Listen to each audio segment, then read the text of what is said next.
On demande de résoudre ici un petit exercice où on a la tangente de x fois 1 plus cosinus 2a est égal à cosinus de 2a fois tangente de 2x. Donc c'est une équation trigonométrique. On retrouve de la tangente. A désigne bien sûr un angle connu. Représente les solutions sur un cercle trigonométrique dans le cas où A vaut 60 degrés. On va répondre à cette question.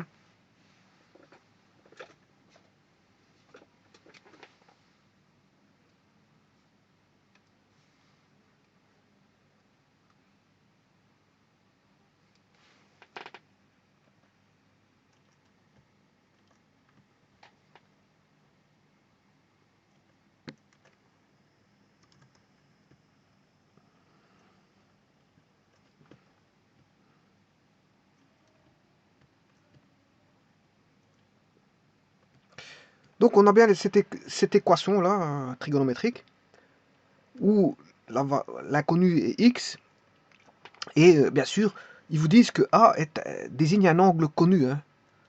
A désigne un angle connu. Bon, c'est clair et net. On dirait, pour ne pas faire le rime, bon, le rime, c'est clair et net comme une clarinette, voilà. Mais en tout cas, A est connu. Et que vaut A, bah, il vaut 60 degrés. Bon, donc ça constitue pas un problème. Hein. Le 1 plus cosinus 2A n'est pas un problème, ni le cosinus 2A. C'est pas des problèmes du tout. Au contraire, ce sont des valeurs, hein, tout simplement. Si A représente une valeur connue, 2A est une valeur aussi connue, et cos 2A sera une valeur connue, et 1 plus cos 2A sera une valeur connue. Donc tout est connu au niveau du A. Simplement, ici, on a affaire à des tangentes. Hein. Je vous rappelle que la euh, tangente de x n'est pas définie en pi demi plus kpi.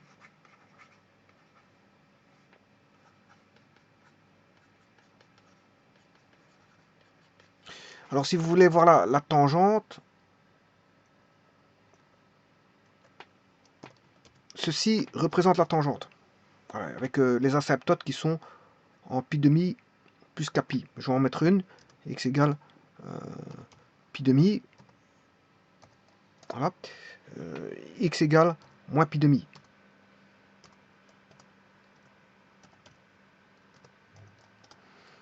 Donc ça, c'est la fonction tangente. Attends, voyons voir que vous... bon, je suis dans le... je traite le membre de droite, de gauche. Je m'excuse, de gauche. Alors, à gauche, on a quoi? On a la tangente. Bon, je vais vous dire que la tangente, vous devez la connaître par cœur. C'est une fonction archi connue. Voilà, si vous faites de la trigonométrie, bien sûr. Parce que si vous ne faites pas de trigonométrie, c'est normal que bon, vous ayez des difficultés à percevoir ce que c'est que la tangente. 1 plus cos 2a. Mais ici, 1 plus cos 2a, je vous ai dit, il n'y a pas de problème avec ça. Parce que le a, il est connu, il vaut 60 degrés. A vaut 60 degrés. Ce qui veut dire que cosinus de 2a, c'est le cosinus de 2 fois 60 degrés, bien sûr, ce qui fait cosinus de 120. Et là, bon, vous allez chercher votre cercle trigonométrique et vous n'êtes pas censé savoir que si vous faites de la trigonométrie, encore une fois, que le cosinus, c'est une projection sur l'axe des x. Bon, 120 degrés, qu'est-ce que c'est que 120 degrés après 90?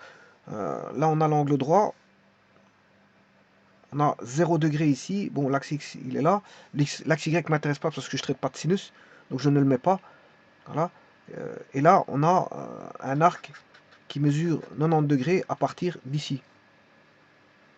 Ça, c'est un arc de 90 degrés. Pour avoir l'arc de 120, pour avoir 120, c'est 30 degrés plus 90. Donc, on se retrouve plus ou moins ici. Parce que je le fais, quand je dis plus ou moins, c'est parce que je le fais à j'ai pas mis de valeur pour retracer avec une précision d'un dixième, voire d'un centième si je fais un zoom. Parce qu'il y a possibilité de faire un zoom, voilà, et de dessiner avec une précision d'un centième. Mais ici, je ne le fais pas avec une certaine précision. Donc ici, qu'est-ce que je fais? Je fais tout simplement, voilà, à vue d'œil. Hein, à vue d'œil. Bon, ici, j'ai plus ou moins 30 degrés. Et le cosinus 120, voilà, c'est 30 degrés après 90, ce qui veut dire qu'on est bien ici en 120 degrés. Alors le cosinus, comme je vous ai dit, on va le rechercher sur l'axe des x. Je fais une projection qui correspond, si vous voulez, au cosinus de Là, je vous ai dit qu'il y a 30 degrés d'arc comme ceci. C'est-à-dire qu'on, c'est comme si on avait, c'est l'opposé si vous voulez, parce que là, le cosinus il vaut moins 1, là, il vaut 1, ici bien sûr le cosinus il vaut 0, et bon, en 0, le cosinus il vaut 1, en 30, le cosinus il vaut 30 degrés, le cosinus vous racine 3 sur 2, en 45 il vous racine 2 sur 2, et en 60 il vaut un demi. Voilà. Alors je rappelle que je parle du cosinus, hein. Donc ici on est bien à 1 demi. C'est sur l'axe des x, c'est ça que je veux dire. Bon, alors pour 120, ben, vous aurez compris que c'est comme si je faisais le cosinus, mais à un signe près, c'est moins 1 demi. Donc cosinus de 120, c'est moins 1 demi. Et là, tout s'éclaircit, parce que le membre de droite vaudra tangente x 1 moins 1 demi. Ce qui veut dire que ça fait 1 moins 1 demi, c'est 1 demi tangente x. Voilà. Et donc, le membre de droite se réduit à ceci. Enfin, le membre de gauche, je m'excuse, c'est le membre de gauche. Voilà. Donc, le membre de gauche se réduit, puisque A est connu, il vaut 60 degrés, il se réduit à 1 demi tangente x. Maintenant, je vais traiter le membre de droite. C'est-à-dire cosinus de 120, je viens de le faire, fois tangente de x. Alors, cosinus de 120, je viens de le faire, puisque ça vaut moins 1 demi, fois tangente 2x. Donc, on a quoi? On a tangente x. Bon, le moins, je peux le faire passer ici, c'est pas un problème. Alors, moins tangente x est égal à tangente 2x. Et ce moins-là, la tangente de moins x vaut la tangente de... La tangente, moins tangente x vaut tangente de moins x. Voilà, donc est égal à tangente de 2x. Donc, il faut résoudre, voilà, cette équation-ci. Alors, si vous voulez savoir, tangente 2x, voilà, la voici. Elle n'est pas définie, bien sûr, en pi sur 4. Hein. Donc, il y a une asymptote temps x égale pi sur 4. Bien sûr, plus pi. Voilà. Parce que c'est pi demi, mais divisé par 2, parce qu'on a 2x. Bon, ceci étant dit, tout ça ne m'intéresse pas.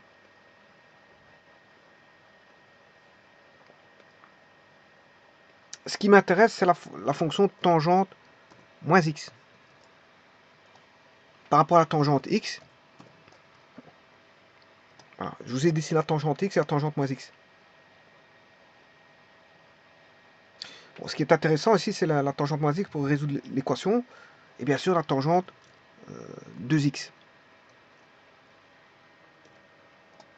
Voilà. Et il faut aller chercher juste ces points d'intersection qui sont très simples à trouver, puisque c'est une équation très très simple, puisque deux tangentes sont égales s'ils ont les mêmes arguments. Ici, dans ce cas-ci, les arguments sont les arcs.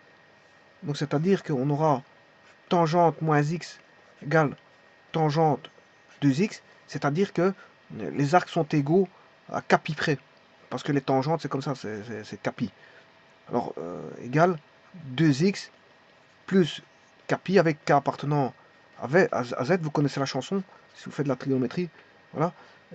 Moins x égale moins 2x, je vais faire passer 2x, je soustrais 2x, voilà, de chaque membre, si vous voulez, je fais passer le 2x dans le membre de gauche, je prends l'opposé, je fais moins 2x égale capi, c'est-à-dire que moins 3x égale capi, ou si vous voulez, on peut dire, je peux m'amuser ici, hein, je peux écrire moins capi, voilà, et moins capi, bon, qu'appartenant à z, voilà, on ne voit pas la différence avec capi, alors on va dire ça comme ça, donc c'est 3z égale capi, et donc x égale capi sur 3. Voilà, donc x égale capi sur 3. Bon, on va les mettre. X égale capi sur 3. Donc, je vais taper d'abord pi sur 3. Voilà. x égale ben, pi sur 3 plus ouais, pi sur 3. Bon, ici, ça va être facile, hein. Très facile, parce que ça va être pi sur 3. Vous voyez qu'il y a bien une intersection là-bas. X égale 2 pi sur 3. X égale 3 pi sur 3. X égale 4 pi sur 3. Et ainsi de suite. Je pourrais continuer de la sorte. Bon, je pourrais continuer de la sorte, hein. Et donc, bien sûr, x égale 0 pi sur 3, qui vaut 0. Hein. X égale moins pi sur 3. X égale moins pi sur 3. X égale moins 2 pi sur 3. X égale moins 3 pi sur 3. Et ainsi de suite. Bon, par contre, il y en a un ici, je vais l'effacer. Voilà. Alors,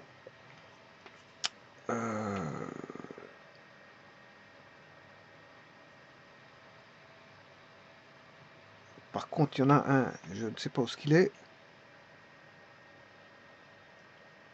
Ah, c'est celui-là. Donc, vous voyez, toutes les intersections, on les a. Hein. C'est vraiment ça. La solution de ça, c'est, voilà, x égale, bien sûr, x différent de pi sur 4 aussi, hein, pour tangente 2x.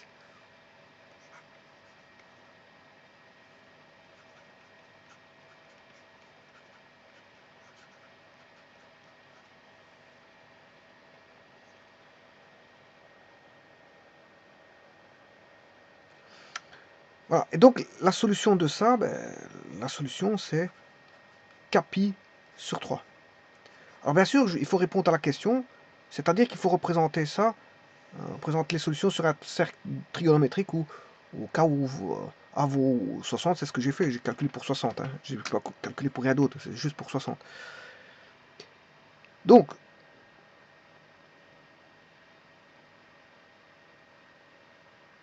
on va faire le cercle trigonométrique.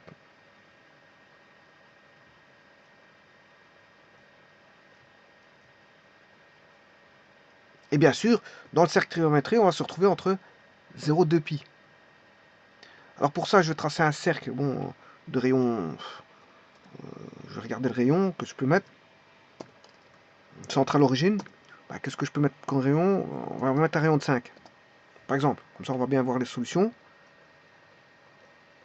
Ouais, j'aurais pu mettre en 1, mais bon. Et faire un zoom. Voilà, mais ici, bon. Ouais, je vais bien le faire. C'est pas un problème. Il y a juste ici que je dois faire un zoom. Comme ça, j'ai un cercle de rayon 1. On sait l'agrandir, c'est pas un problème sur GeoGebra, donc voilà. Je vais encore l'agrandir un peu plus, c'est parce qu'il est déplacé à droite, à l'extrême sur le supérieur extrême droite. Voilà, je le recentre, je refais un zoom. Voilà, je vais essayer de le recentrer, de faire un zoom. Comme ça, bon, on a une belle vue, voilà, agrandie du cercle trigonométrique de rayon 1. Le voici. Et là, vous voyez qu'on est descendu au dixième, hein, de 0,2, 0,4, 0,6, 0,8, voilà. On voit les dixièmes qui apparaissent. Moi, si je fais encore un zoom, je ferai apparaître les centièmes. Quoi qu'on sait encore avoir les centièmes ici, parce qu'on a une division par 10 entre 0,4 et 0,6, entre 0,6 et 0. Par contre, je vois pas le 0,7. Ah oui, lui, là, il l'a mis par. Oui, par 0,2, 0,4, 0,6, 0,8, 0,8 et 1. Oui, il l'a fait par pas de 0,2. Pour chaque quadrillage, il l'a mis par pas de 0,2. C'est pas un problème. C'est pas un problème du tout. Bon, donc on va placer les solutions. Je vais tracer une droite. Alors, l'angle, c'est pi sur 3. Donc, on va faire la tangente de A. Voilà. Et tracer une droite à partir de l'origine. Y moins 0 est égal à B fois X. Alors, pi sur 3, je vous rappelle que c'est 180 divisé par 3, ce qui fait, on est bien à 60 degrés. Hein, 60 degrés. Alors, je vais chercher la tangente de 2A. Voilà, on va aller chercher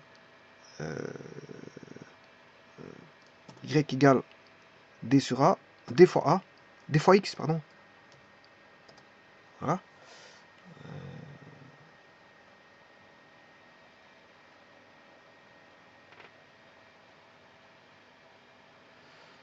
Le suivant, ce sera tangente de 3A.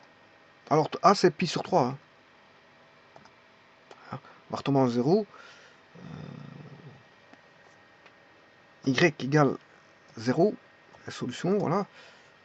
Et puis vous avez les autres. Donc ce qui veut dire que si je vais chercher les intersections,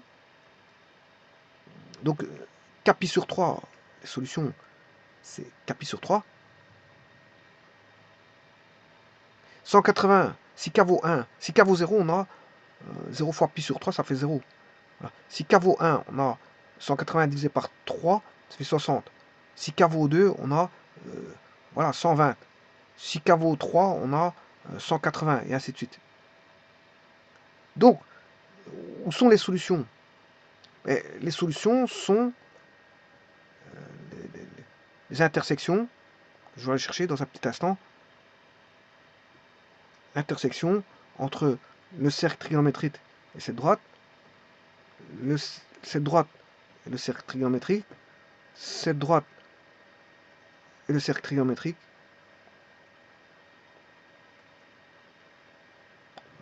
Voyons, l'intersection.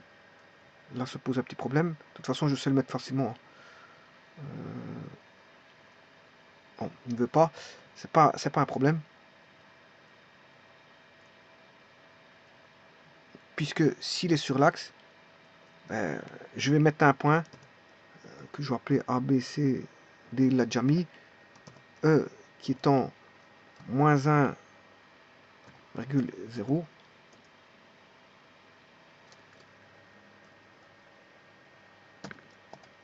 Et F qui étant 1, 0.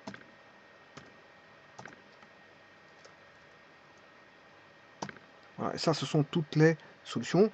Je vais bien sûr retirer les fameuses droites.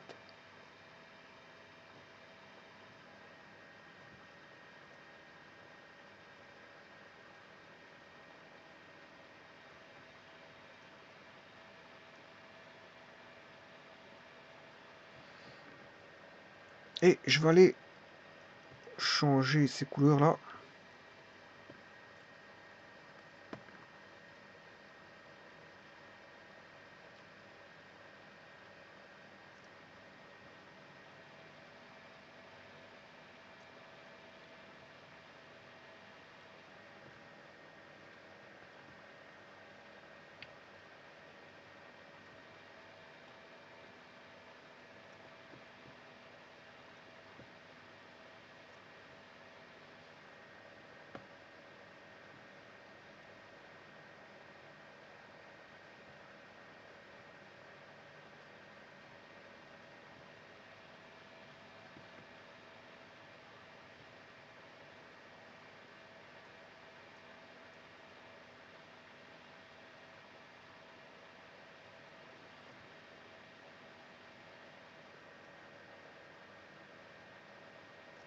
Bon, je vais retirer le G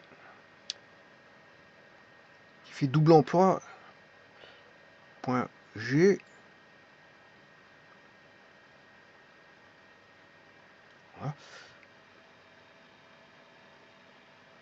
Et le point H. Et voilà, ici vous avez toutes les solutions qui,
Donc sur le cercle trigonométrique, il y a 1, 2, 3, 4, 5, 6 solutions. 6 solutions.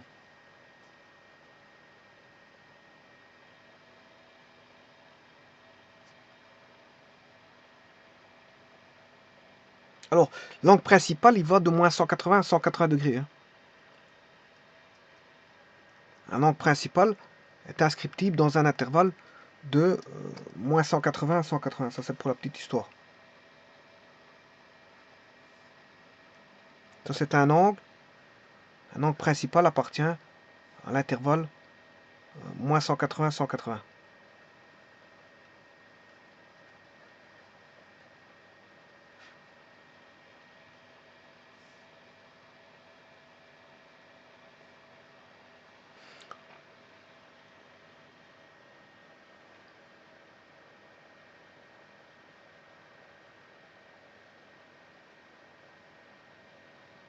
Je vous remercie.